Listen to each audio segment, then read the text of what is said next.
वीतराग विज्ञान नमूता ही जाते भये अरहंतादिम जो विद्यादि सागर सुधी जो विद्यादि सागर सुधी गुरु हैं तैसी शुद्धात्म में निरत नित्य हितोपदेशी वे पाप ग्रीष्म ऋतु में जल हैं सयाने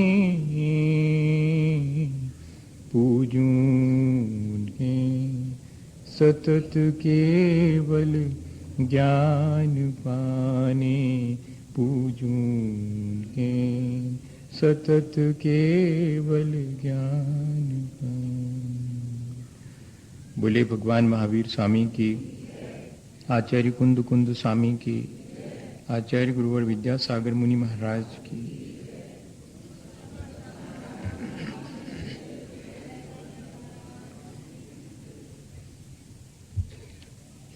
हम सभी लोग आज से इस बात पर विचार करने के लिए तैयार हुए हैं कि इस संसार में जो विविधताएं दिखाई पड़ती हैं, कोई कम ज्ञानवान है, किसी का ज्ञान अधिक है, कोई धनवान है, किसी के जिम्मे दरिद्रता और गरीबी आई है, वृक्ष हैं, अग्नि है, जल है, वायु है, पृथ्वी है, ये पंच भूत तत्व हैं। ये पूरा लोक जो हमें दिखाई देता है विविधताओं से भरा हुआ है। इस पूरे विश्व को कौन व्यवस्थित करता होगा? मेरे अपने जीवन को, मेरे से पृथक अन्य और जीवों के जीवन को, और यहाँ तक कि इस सारे दिखाई देने वाले दृश्य जगत को कौन व्यवस्थित करता होगा? कौन इसे बनाता है? कौन इसे मेंटेन करता है? और कौन इसके नष्ट होने में सहयोगी बनता है? इन बातों की जिज्ञासा सबके भीतर होती है, और इन प्रश्नों का समाधान सब लोगों ने अपने अपने ढंग से, अपनी अपनी क्षमता के अनुसार खोजा है। एक सामान्य रूप से सभी के भीतर जो बहुत अधिक मात्रा में प्रचारित और प्रसारित बात है वो ये है कि जितना भी ये दृश्य जगत दिखाई दे रहा है, इसको बनाने वाला भी कोई एक ईश्वर है, इसको मिटाने वाला भी कोई एक ईश्वर है, इसको मेंटेन करने वाला भी कोई एक ईश्वर है। ईश्वर इन तीन रूपों में इस सारे दृश्य जगत को व्यवस्थित करता है, और वह सर्वशक्तिमान है। और इतना ही नहीं, वो हम सबसे बहुत दूर कहीं कहीं किसी आकाश में बहुत ऊंचाई पर बैठा हुआ है, ऐसा प्रचारित है। और ऐसा लोगों के अंदर, अधिकांश लोगों के अंदर यही मान्यता है। तब बहुत सारे प्रश्न जो हमने अभी उठाए हैं, उनका समाधान क्या इस ईश्वर नाम की किसी चीज को मान लेने से मिलता है क्या? कहीं ऐसा तो नहीं कि ये जो विविधता दिखाई पड़ रही है उसके ऐसा मान लेने में कि ये सब ईश्वर के द्वारा इतनी विविधता बनाई गई है, ईश्वर चाहे तो इसको मैनेज करे, मेंटेन करे, और जिस दिन चाहे वो इसको नष्ट कर दे। तब फिर प्रश्न उठेगा कि उस ईश्वर नाम की वस्तु या व्यक्ति को किसने बनाया, जो इस पूरे संसार को व्यवस्था देता है, उस व्यवस्था देने वाले को किसने बनाया। तब उसका समाधान ढूंढने के लिए यह कहा गया कि वह हमेशा से है।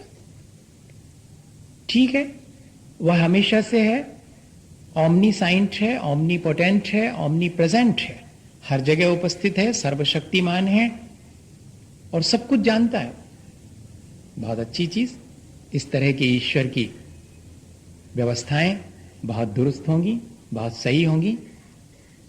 ऐसे सर्वशक्तिमान ईश्वर को मानने में कोई हर्जा भी नहीं है, पर मुश्किल खड़ी हो जाती ऐसे सर्वशक्तिमान किसी ईश्वर या कि व्यक्ति या कि किसी वस्तु को मान लेने। सबसे बड़ी समस्या ये खड़ी होती है कि यदि ऐसा ईश्वर हर जगह उपस्थित है और सब कुछ जानता है, तब फिर उसके भीतर कोई दया और करुणा नाम की चीज है या नहीं है? वो किसी को दुख देता क्यों है? अगर वो ही इस सारी व्यवस्था को बनाता है तो किसी को दुख क्यों देता है? अगर हम ये माने कि वह दुख तो हम अपने किए गए कार्य की वजह से पाते हैं, तब फिर उस सर्वशक्तिमान ईश्वर की सर्व शक्ति पर विश्वास होता नहीं। अगर मुझे मेरे किए का फल भोगना ही पड़ेगा तो फिर सर्वशक्तिमान ईश्वर ने क्या किया? ईश्वर को मैं तब सर्वशक्तिमान मानूं जबकि वो अग्नि में हाथ डालने पर अग्नि का स्वभाव है कि वो जलाएगी और बर्फ के टुकड़े को छूने पर वह मुझे शीतलता का स्पर्श देगी। ये अत्यंत स्वाभाविक बात है। अगर ईश्वर सर्वशक्तिमान है तो अग्नि में हाथ डालने पर वो मुझे शीतलता का एहसास करावे, अपने भक्तों के लिए भी तो कम से कम कराए। और फिर तो कूलर, हीटर, फ्रिज इन सब की जरूरत नहीं रहेगी। फिर तो बस जरा सा ईश्वर से प्रार्थना करी और अग्नि में हाथ डाला और ऐसा लगेगा जैसे बर्फ में डाला हो, और बर्फ की सिल्ली पर हाथ रखा और ऐसा लगा जैसे कि बिल्कुल आग में डाला हो। लेकिन ऐसा देखने में तो नहीं आता। देखने में तो यही आता है कि अत्यंत स्वाभाविक और स्वसंचालित है ये सारी व्यवस्था। इसके लिए किसी वस्तु या व्यक्ति की कोई आवश्यकता नहीं है। अंत में सारे जगत की व्यवस्था के बारे में विचार करते करते भले ही यह बात प्रचारित हो, लेकिन जो दार्शनिक हैं, जो विचारक हैं, जो ऋषि हैं, मुनि हैं, जो तत्वद्रष्टा हैं, वे जानते हैं। यहां तक कि श्री कृष्ण ने गीता में श्री कृष्ण के नाम से कहलवाया है कि ना कर्तृत्वम न कर्माणि लोकस्य सृजति विभु। अर्जुन, इस सृष्टि को मैंने नहीं बनाया, ना कोई इसे बनाता है, ना यह सृष्टि किसी का कर्म है, ना कोई इसका करता है, ना यह सृष्टि किसी का कर्म है। स्वभावस्तु प्रवर्तते, यह तो स्वभाव से ही अपने आप व्यवस्थित है। Rules are regulated on self. किसी भी नियम को व्यवस्थित करने के लिए किसी भी अन्य व्यक्ति की आवश्यकता नहीं है। रूल्स को, नियमों को बनाने वाला भी कोई नहीं है। नियम शाश्वत हैं, नियम सीधे हैं और स्पष्ट हैं कि अग्नि का स्वभाव गर्म है। हाथ डालने पर वह बालक हो, चाहे वृद्ध हो, चाहे नौजवान हो, ज्ञानवान हो, गरीब हो, अमीर हो, सबको समान रूप से जलाएगी। ये सार्वभौमिक सार्वकालिक नियम है। हमारे घर में जलाए और दुकान में न जलाए, या कि भारत में जलाए और अमेरिका में न जलाए, ऐसा संभव नहीं है। इसमें किसी भी ईश्वर की आवश्यकता नहीं है। इतना स्वाभाविक और स्वसंचालित, अब फिर भी प्रश्न ज्यों का त्यों बना रहा। जब ये सारा दृश्य जगत, मेरा अपना जीवन और जो दिखाई पड़ रहे हैं जीव, उन सब का जीवन अगर स्वसंचालित और स्वाभाविक है, तो फिर यह बात आई कहां से? ईश्वर का फिर हमारे जीवन में क्या महत्व है? क्या हम उसको खारिज कर दें ठीक एक विचारक की अपेक्षा से, नीत्शे की तरह, कि ईश्वर समाप्त हो गया है, अब ईश्वर नहीं रहा?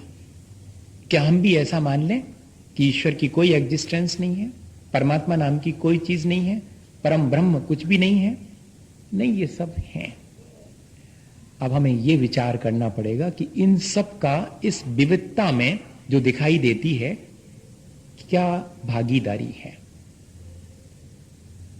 तो देखें अपन, ईश्वर एक प्रकाश की तरह है, ईश्वर एक दर्पण की तरह है। और प्रकाश का काम क्या है? सूरज का काम है कि वो आए और समान रूप से रोशनी बिखेरे। आपने जितने दरवाजे खोले हैं उतना भीतर आएगा, आपने दरवाजे बंद रखे हैं वो भीतर नहीं आएगा। आप चाहें तो वस्तुओं को उसके प्रकाश में देख करके समझ सकें तो समझें, वो आपकी कोई मदद नहीं करेगा। वो प्रकाश कर सकता है, लेकिन ये मोटर खड़ी हुई है, ये पेड़ है, ये फलानी चीज है, ये ईश्वर नहीं बताएगा।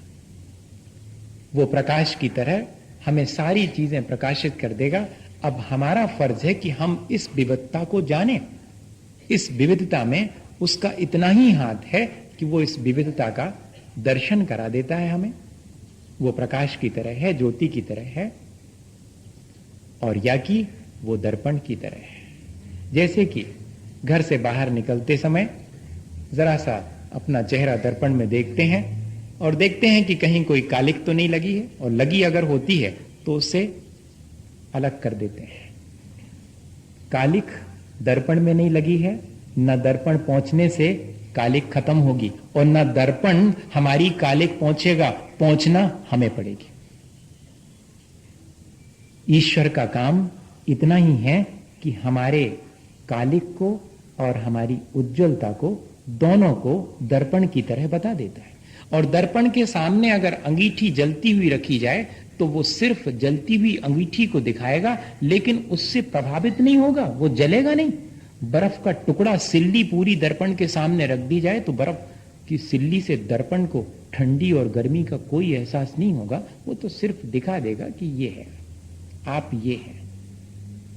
ऐसा ही है ईश्वर, वो सिर्फ दर्पण के समान है, उस पर कालिक नहीं है। उसमें कालिक दिखती अवश्य है। कालिक हमें अपने आचरण और साधना से स्वयं हटानी पड़ेगी, ईश्वर हटाएगा नहीं। ईश्वर से यदि हम अपने चेहरे पर लगी हुई कालिक को हटाने की बात करते हैं तो ये तो ईश्वर के साथ अन्याय है। जैसे दर्पण से ये अपेक्षा रखना कि वो हमारे चेहरे पर लगी कालिक दिखाएगा और साथ में वो कालिक पहुंचने का इंतजाम भी करेगा, ठीक ऐसा ही ईश्वर से ये अपेक्षा रखना कि वो हमारी अपनी कमियों को, हमारी अच्छाइयों और बुराइयों को दिखाने के साथ उनको व्यवस्था भी देगा। व्यवस्था देना उसका काम नहीं है, उसके माध्यम से व्यवस्थित हो जाना ये हमारा अपना दायित्व है। ईश्वर का रोल हमारे जीवन में इतना ही है, एक दर्पण की तरह। और वो दर्पण भी ऐसा है जो कि चीजों को अपने में दिखा तो देता है लेकिन उनसे प्रभावित नहीं होता। ठीक ऐसा ही हमें ऐसा ईश्वर स्वीकार है और ऐसा ही उसका सहयोग हमें स्वीकार है। तब ईश्वर का महत्व भी है। और ईश्वर को पाने का मतलब क्या है? परमात्मा को पाने, परमात्मा के दर्शन करने, परमात्मा में लीन हो जाने, इन सबके मायने क्या है? फिर ऐसे शब्द बहुत से सुनने में आते हैं, परमात्मा में लीन हो जाना, परमात्मा को प्राप्त कर लेना, परमात्मा का साक्षात्कार कर लेना, ब्रह्म का साक्षात्कार कर लेना। जहां यह कहा जाता है कि अहम ब्रह्मास्मि, मैं ही ब्रह्म हूं, वहां पर यह इशारा किया जाता है कि मैं सिर्फ मनुष्य नहीं हूं, मैं सिर्फ किसी का पुत्र या किसी का पिता या किसी की मां नहीं हूं, मैं परमात्मा की हैसियत का हूं, मैं ब्रह्म स्वरूप हूं। और परमात्मा कोई व्यक्ति नहीं है जिससे कि मुझे मिलने जाना हो, जिसका कि मुझे दर्शन करना हो या जिसमें मुझे समाना हो। वो व्यक्ति नहीं है। परमात्मा एक अवस्था है जो कि हर आत्मा को प्राप्त हो सकती है। वो परम विशुद्ध अवस्था है परमात्मा। कोई ऐसा व्यक्ति नहीं है, कोई पुरुष नहीं है जैसे कि हम हैं। इसलिए परमात्मा से मिलना अंततः अपने ही परम विशुद्ध स्वरूप का साक्षात्कार करना, उससे मिलना और उसमें लीन हो जाना। परमात्मा में लीन होना, अपने आप में, अपने शुद्ध स्वरूप में लीन होना है। हमें ये बात पहले बहुत स्पष्ट होनी चाहिए कि ये जो विविधताएं दिखाई पड़ती हैं, जिनके बारे में हमने बहुत जल्दी ये विचार कर लिया, हमारी बुद्धि से परे मालूम पड़ता है। कैसे एक पेड़ की पत्ती नहीं बना सकता विज्ञान, एक शेल नहीं बना सकता अपने शरीर का, तो फिर ये किसने बनाया होगा? तो हमारे पास जब इसका कोई उत्तर नहीं था तो हमने कहा ईश्वर, ईश्वर, ईश्वर ने बनाया। वो सब शक्तिमान है, वो सब व्यवस्था बनाता रहता है। एक घर की व्यवस्था बनाने वाले को कितनी मुश्किलें और कितना संक्लेश उठाना पड़ता है, कितना हर्ष विषाद में वो डूबा रहता है। और यदि पूरे विश्व की व्यवस्था बनाने वाला क्या उसी हर्ष विषाद और उसमें डूबा रहेगा? नहीं, वो दर्पण के समान अत्यंत निर्मल है। सारी चीजें उसमें झलक सकती हैं, लेकिन वो उन चीजों को बिना प्रभावित हुए सिर्फ दिखाता है और अपने आप में लीन रहता है। वो इस सब प्रपंच में नहीं है। सारा प्रपंच, तब फिर खोजना पड़ेगा कि इस प्रपंच का, इस संसार की विविधता का कारण कोई और है।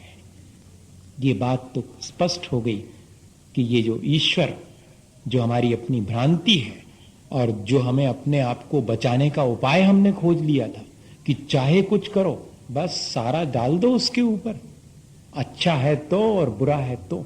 इसमें भी थोड़ा सा लाभ तो है। थोड़ा लाभ ये है कि ईश्वर पर अगर सब कुछ डालने की तैयारी हो तो भी बड़ी शांति मिल सकती। इस विविधताओं भरे संसार से हम धीरे से ऊपर उठ सकते हैं अगर ऐसी चीज आ जावे तो। लेकिन मजा हमारे साथ ये है कि अगर कुछ अच्छा होता है तो उसका श्रेय हम लेते हैं, बुरा होता है तो ईश्वर पर डालने का मन होता है कि क्या करें, ईश्वर को यही मंजूर था। ये दोहरा हिसाब हमारे साथ है।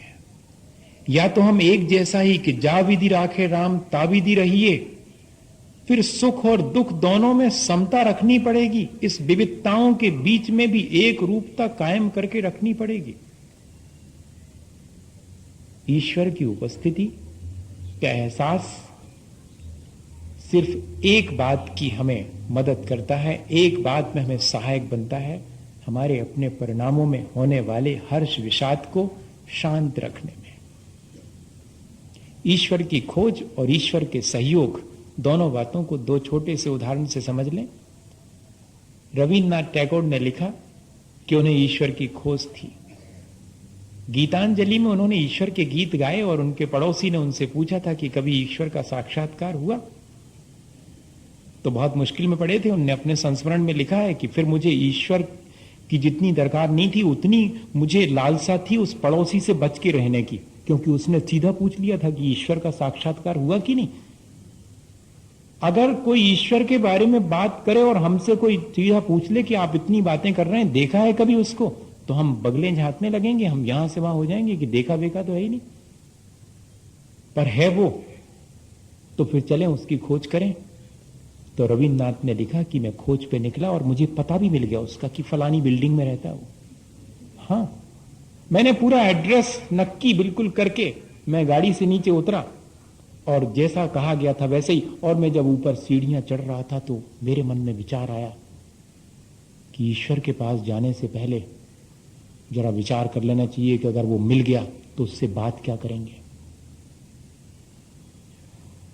और चुपचाप जाना चाहिए। मैंने जूते उतार लिए और उतार करके हाथ में ले लिए, दबे पांव सामने जाके देखा तो नेम प्लेट बिल्कुल ठीक लगी थी, ईश्वर यहीं रहता है।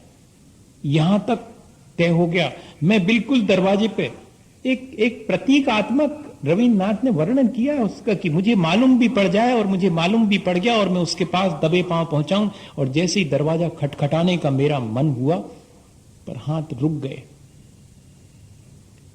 कि ईश्वर की खोज में मैं अगर लगा रहूं तो कम से कम ये अनुभव तो होता है कि ईश्वर है। लेकिन जिस दिन मैं ईश्वर को इस तरह से जीता जाता पालूंगा, फिर तो उसकी खबर ही नहीं लूंगा मैं। ऐसे तो बहुत से लोग हैं जिनको मैं परिचित हूं और जिनसे मिल लिया है मैंने, और फिर मैं भूल जाता हूं उनको उनसे मिलने के बाद। अच्छा यही है कि मैं ना मिलूं और उसे खोजता रहूं, ताकि मुझे ईश्वर का ध्यान बना रहे। ईश्वर की खोज मुझे ईश्वर की याद बनाए रखने में मदद करती है कि मैं खोजता रहूं। और अगर मैंने ऐसा पा लिया और फिर भी मैं संसार में रहूं, तो फिर ईश्वर को भूल जाऊंगा। ईश्वर को पाने के बाद फिर संसार में रहने के लिए कोई आवश्यकता नहीं पड़ती। ये प्रतीक है कि एक बार यदि ईश्वर को पा लिया तो फिर संसार समाप्त हो जाएगा। ईश्वर को पाना अपने संसार को समाप्त कर देना है और कुछ नहीं। ये प्रतीकात्मक है ईश्वर को पाना। और इतनी ही नहीं, ईश्वर मदद कैसी करता है हमारे सारे कामों में। हमारी इस विविधता के बीच भी, हमारी इन विषमताओं के बीच भी हमें समता का पाठ सिखाता है। जैसे कि हमने आपको उदाहरण दिया था पहले, आज वो बहुत जरूरी है उसको याद करना। विनोबा की मां जावन डाल के दही जमाती थी और राम का नाम लेती थी।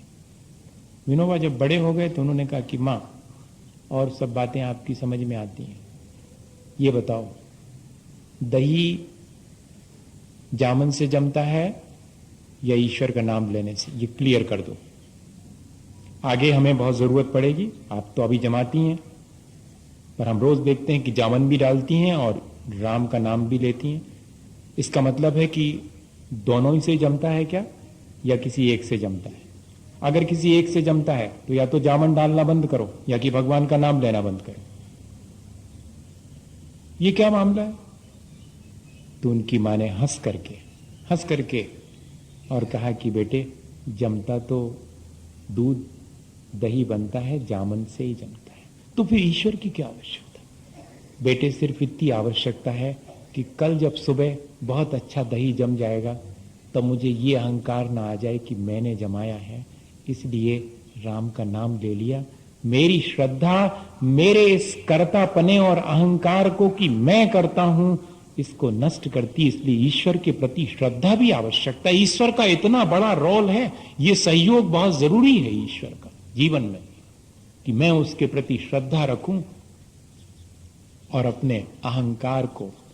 और अगर कल के दिन नहीं जमता है तो मैं किसी को शिकायत ना करूं, मैं किसी को दोषी ना ठहराऊं, मैं संक्लेश ना करूं।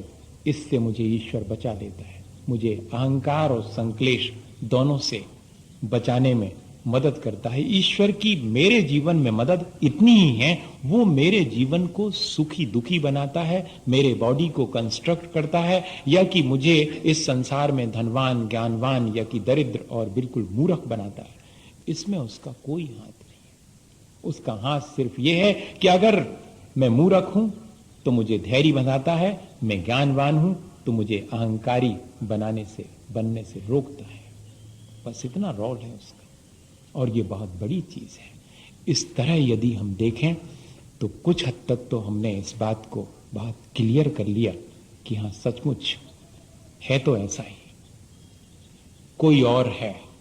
क्या है वो जिसने कायम करके रखा है, जिसने मेरे जीवन को सुख दुख हर्ष विषाद ज्ञान अज्ञान ये सब दिया है? देखें, अपन अग्नि को गर्म बनाने में किसी का हाथ नहीं है, बर्फ को ठंडा बनाने में किसी का हाथ नहीं। इसी तरह दूध में पानी मिलाने का किसी का काम है क्या? नहीं। हमेशा से तिल में तेल भरने का इंजेक्शन से किसी का काम है कि नहीं? जो हमारी बुआ पहली बार विदेश गई तो वो यहां से जलेबी लेके गई थी, जलेबी, हाँ, इंडिया से पहली बार। वो सुनाती हैं, वो टेबल टेनिस की वो रही खिलाड़ी, तो वहां खेलने गई थी उस समय, उस जमाने। अब तो वहीं पर बस गई। तो वो हम लोगों को बाद में आके बताया कि वो लोग बहुत बहुत आश्चर्य कर रहे थे। वो मेरे से पूछने लगे कि ये जो गोल गोल चीज है ये बनी कैसे? तो हमने बता दिया कि ऐसे ऐसे बनी, तो फिर वो तो ठीक है, लेकिन इसमें ये जो सीरा है वो क्या इंजेक्शन से भरा था क्या? अब उनने तो ये वाली डिश देखी नहीं थी, ये भर कैसे गया उसमें सीरा? इंजेक्शन से भरा होगा शायद, सिरिंज से। ठीक ऐसा ही हमारे मन में प्रश्न उठ सकता है कि दूध में पानी किसने मिलाया, हमारे जीवन को ऐसा किसने बनाया? नहीं, दूध में पानी जैसे हमेशा से है, ऐसा ही संसार में ये जीव विकारी अवस्था को हमेशा से प्राप्त है। सुख दुख, कमी वेशी, ज्ञान धन दरिद्रता, ये सब हमेशा से है। जैसे कि दूध में पानी है, किसी ने उसको मिलाया नहीं है, स्वाभाविक है।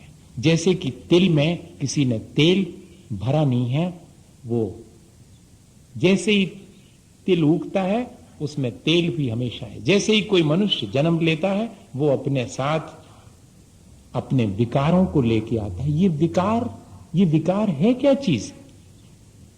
अब बस यहां से शुरू करते हैं आज अपन अपनी यात्रा। कितने दिन चलेगी? उतने दिन जब तक कि समझ में नहीं आ जाएगी। बस जिस दिन समझ में आ जाए अपना काम पूरा हो गया, और कोई आवश्यकता नहीं है ज्यादा उलझने की। ज्ञान उतना ही आवश्यक है जितना कि लगी हुई भीतर की गठानों को धीरे से खोल देवे और हमें उन्मुक्त कर देवे, हमें उलझनों से पार कर देवे, हमें चीज स्पष्ट सामने आने लगे राई रखती। इतना ही आवश्यक है। उसके लिए अपन ने ये प्रक्रिया शुरू की है। यहां तक पहुंच गए कि मेरे अपने विकार हमेशा से हैं। सबके भीतर जो भी दिखाई पड़ रहा है वो सारा खेल इसी विकार का है, और वो विकार आते कहां से हैं? हमेशा से हैं।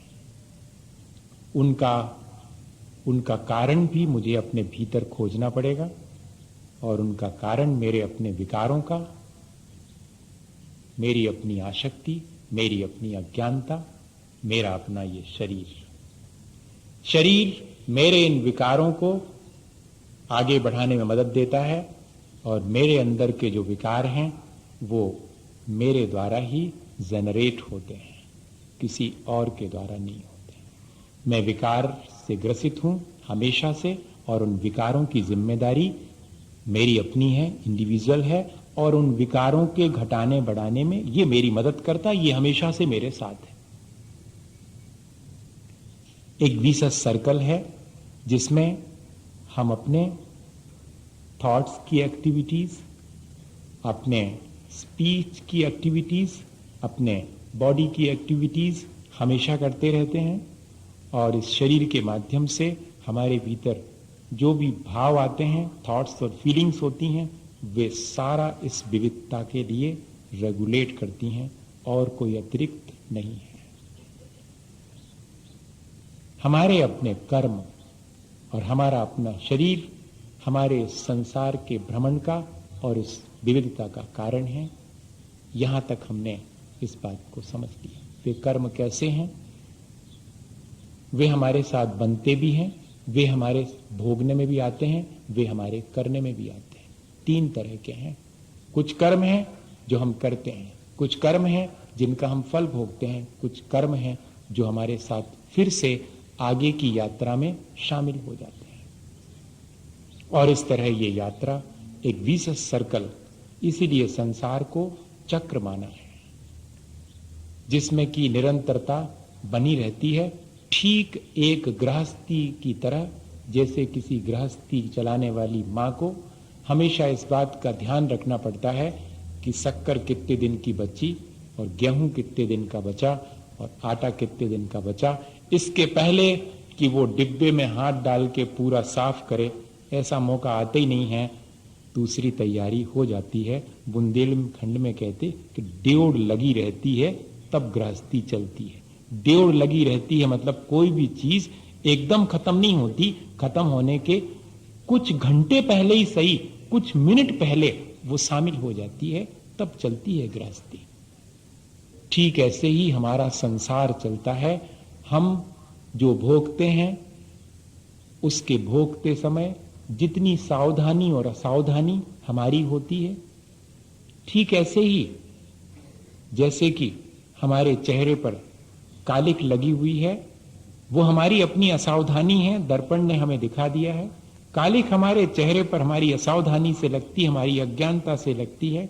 ठीक ऐसे ही हमारे मन में जो भी कर्म संचित होते हैं या कि जो भी विकारों से हम ग्रसित होते हैं, वो हमारी असावधानी, हमारी आसक्ति, इतना ही है और कुछ भी नहीं है।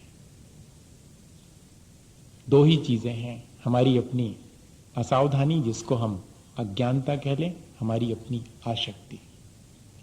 इनसे ही मैं अपने जीवन को विकारी बनाता हूं। और इसके लिए मुझे करना क्या चाहिए?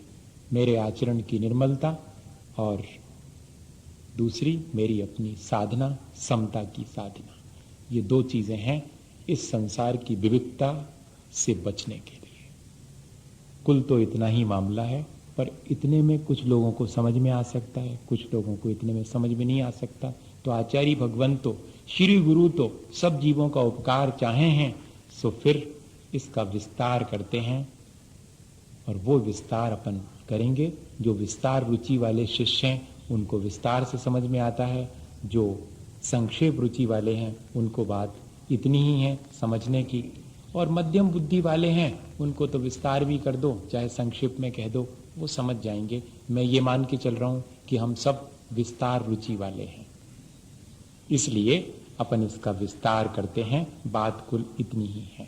अब इसका विस्तार कैसे करें, एक छोटी सी घटना आज अपन समझ लें और फिर विस्तार कल से शुरू करेंगे। आज का समय पूरा हो गया, इतना ही बहुत है कि इतना अपन ने समझ लिया। इसमें कई क्रॉस क्वेश्चन उठेंगे, मन में बहुत सारी बातें आएंगी।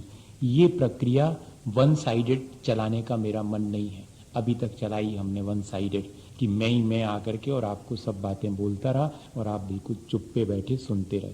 अब मामला जरा दूसरा है, ताकि कल हम उन चीजों पर भी विचार कर सकें। ये प्रक्रिया इस तरह चलेगी तो शायद बहुत अच्छे से हम उस चीज को यहां नहीं पूछेंगे, लेकिन आप अपने मन में उठने वाली शंकाओं को मेरे से पूछें। मैं उन सब पर विचार करके कल उस चीज को पहले कहूं, फिर बाद में आगे की प्रक्रिया शुरू करूं। कई प्रश्न तो हमारे उसी प्रक्रिया में पूरे हो जाएंगे, हम जो कहेंगे या समझेंगे बैठ करके। ये दोनों तरह से डिस्कशन होना चाहिए, तब बात समझ में आएगी। चक्र कैसा है?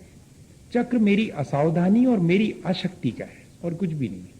ये चीज तो बिल्कुल स्पष्ट हो गई। विविधताओं का कारण सबकी अपनी असावधानी। जो जितना सावधान है वो उस विविधता से पार है, जो जितना असावधान है वो उस विविधता में चमत्कृत हो जाता। देख लो आप, विविधता दिखाई पड़ती, अरे अरे ये सब कैसा है, ये कैसा है।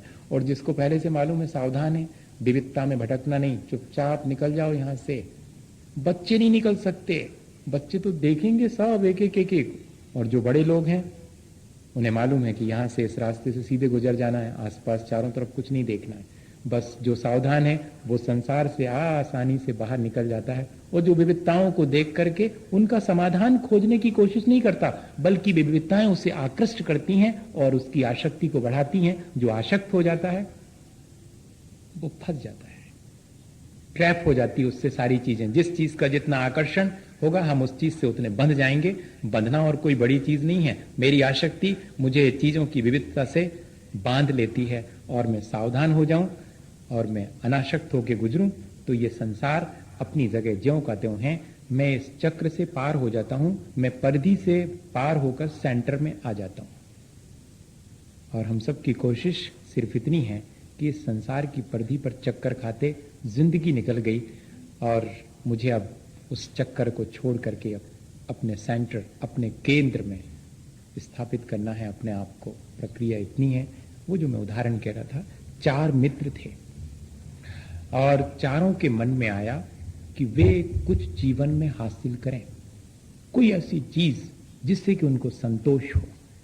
सब लोगों के मन में यही बात आती है कि यहां कुछ ऐसा हासिल कर लें जिससे कि संतोष हो, लेकिन सबके अपने संतोष का ढंग अलग अलग है। कोई थोड़े में संतुष्ट है, कोई उससे ज्यादा में संतुष्ट है, कोई और ज्यादा में संतुष्ट है, और कोई संतुष्ट नहीं है।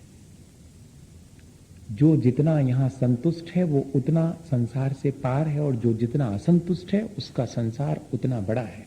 अपन को ये देखना है कुल। तो चारों मित्र चले, किसी ने बताया कि इस रास्ते जाओ, यहां पर जगह में बहुत कीमती चीजें मिलेंगी। उन्होंने कहा चलते हैं। चले, वो चारों एक साथ चले और जैसे ही कुछ किलोमीटर पहुंचे वहां पर दिखाई पड़ी एक तांबे की खदान। कहानी प्रतीकात्मक है, पढ़ी होगी आपने भी। तांबे की खदान मिली।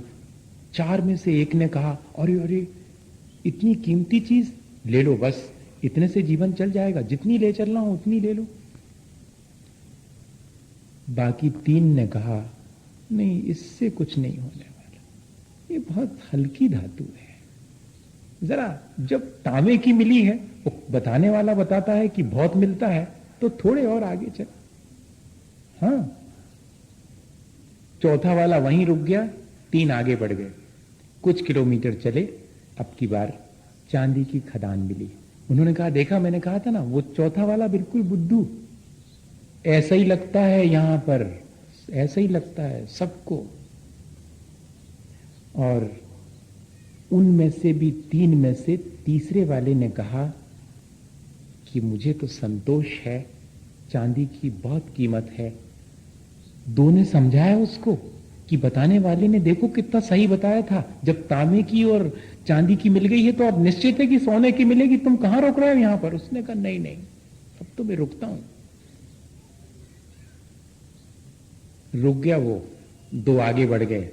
मिलना थी सोने की, मिली क्यों नहीं मिलेगी। सोने वाली खदान भी मिल गई। तब दो में से एक कहता है कि बस बहुत हुआ। एक ने कहा सुनो, जब सोने की मिली है तो अब हीरे जवाहरात की तय है, जयपुर आने ही वाला है, बस जस्ट सारे स्टॉपेज छोड़ दिया आपने, अब थोड़े और चलो। और वो आगे बढ़ गया। तीन तांबे, चांदी और सोने में संतुष्ट होकर के आगे बढ़ गए। आप इसको अपने ऊपर घटित मत करना भैया, नहीं तो आप मेरे से नाराज हो जाएंगे। मुझे आपके साथ रहना है, अभी नाराज नहीं करूंगा। लेकिन हम किस तरह से फंस जाते हैं, हमारी अपनी असावधानी कितनी है। हमारे अंदर के विकार जो कि अनादिकाल से चले आ रहे हैं, वो किस तरह हमें असावधान कर देते हैं, किस तरह हम अपनी असावधानी से आसक्त हो जाते हैं और किस तरह इस विशेष सर्कल में फिर शामिल हो जाते हैं और फिर एक उलझन अपने हाथ से खड़ी कर लेते हैं। नए सिरे से फिर सब समझना शुरू करते हैं कि क्या होता होगा, कैसे होता होगा, मैं कहां से निकलूंगा, जबकि सारी चीज स्पष्ट थी। चौथे वाले ने देखा कि हीरे जवाहरात की खदान तो आई नहीं, लेकिन इतना जरूर है कि एक व्यक्ति सामने जरूर बैठा है, वो शायद कुछ इंफॉर्मेशन देगा। पहुंचा उसके पास, देखा तो उस व्यक्ति के ऊपर और एक चक्र घूम रहा था बहुत तेजी से, बहुत तेजी से, बिल्कुल अधर में। ऐसा भी नहीं कि उसके ऊपर कोई कील हो जिस पे घूम रहा हो, वो तो बस चक्र घूम रहा था और वो बड़ा परेशान था, भूखा प्यासा, बेहाल था, कपड़े सब फट गए थे, जर्जर थे, पर चक्र घूम रहा है और वो बैठा हुआ है। पूछा उससे कि मामला क्या है। उसने कहा कि पहले ये बताओ, तुम मेरी मदद करोगे क्या। कहा करूंगा, तो फिर मैं तुम्हें हीरे जवाहरात की वो खदान बता सकता हूं। उसने कहा मैं तो वही पूछना चाह रहा था तुमसे। तो उसने कहा सुनो, तुम मेरी जगह आना स्वीकार करो तो मैं तुम्हें बता सकता हूं। उसने कहा ठीक है, इसमें क्या बात है, पर मुझे ये जो चक्र है ना, इसकी वजह से सूझता नहीं है। मेरा ये चक्र तुम ले लो तो फिर मैं बाहर खड़े होकर तुम्हें बता सकता हूं कि वो खदान कहां, उसका मैप बना दूंगा मैं, जरा इससे मुक्त हो जाऊं बस। तुम सिर्फ इतनी भावना करो कि ये मुक्त हो जाए और मुझे हीरे जवाहरात की खदान का पता बताए। उसने कहा मैं भावना करता हूं कि तुम मुक्त हो और मुझे जल्दी से, और बस इतना कहना था और वो चक्र उसके ऊपर आकर के फिट हो गया और बाहर खड़े होकर उसने कहा कि हीरे जवाहरात की यहां पर कोई भी खदान नहीं है, वो भीतर ही है, मैं मुक्त हो गया। अब मुझे चांदी सोने और उसकी भी नहीं चाहिए, सीधा यहां से घर जाऊंगा, यहां से सीधा, अब मुझे कुछ नहीं चाहिए। अब कोई और दूसरा आएगा, जब उस चक्र को संभालेगा तब मुक्त होगा। प्रतीकात्मक है ये, ऐसा नहीं समझना कि कोई हमारे इस चक्कर को स्वीकार कर ले तो हम चक्कर से मुक्त हो जाएंगे। नहीं, हम जिस दिन चाहें उस चक्कर से मुक्त होना, उस दिन हम मुक्त हो सकते हैं। हमारी अपनी सावधानी और हमारी अनाशक्ति इस संसार के चक्र से मुक्त कर सकती। लेकिन इस चक्र को पहले समझ लें, समझेंगे अपन कि ये चक्र कैसे शुरू हुआ, इससे मुक्त होने का उपाय क्या है। इन सब पर अपन क्रमशः विचार करेंगे इसी भावना के साथ कि हम इस सारी प्रक्रिया को समझ करके और अपने जीवन को इस संसार के चक्र से मुक्त कर सकें। बोले आचार्य गुरुवर विद्यासागर मुनि महाराज। हे गुरुवर शाश्वत सुख दर्शक, यह नग्न स्वरूप तुम्हारा है। जग की नश्वरता का सच्चा दिग्दर्शन करने वाला है।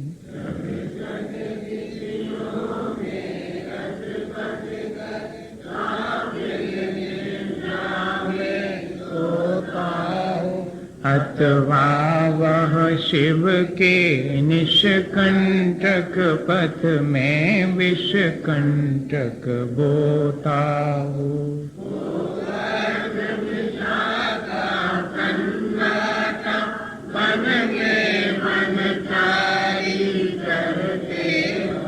तब शांत निराकुल मानस तुम तत्वों का चिंतन करते हो।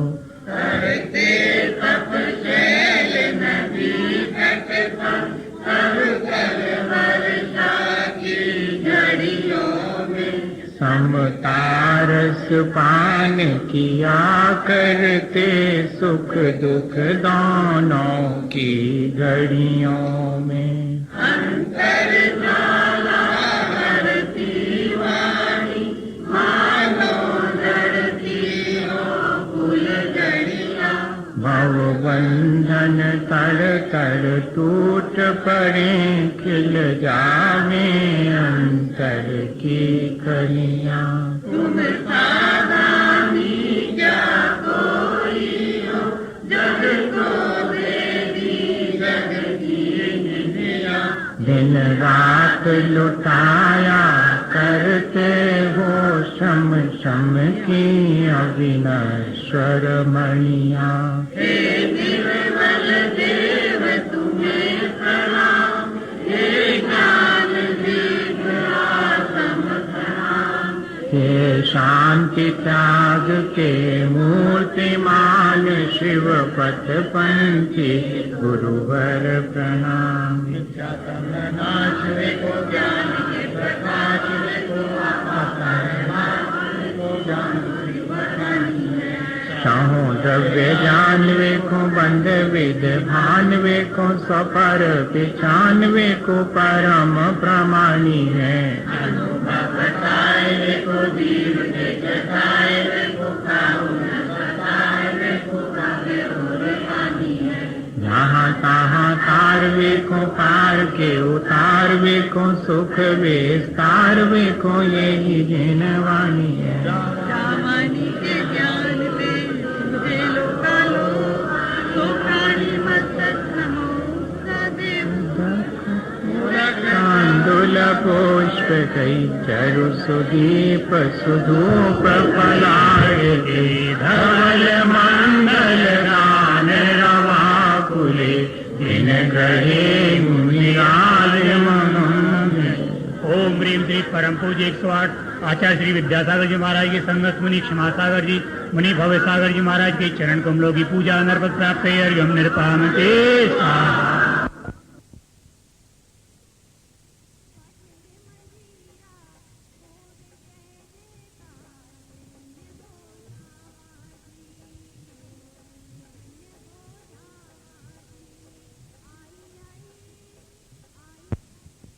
का भिखारी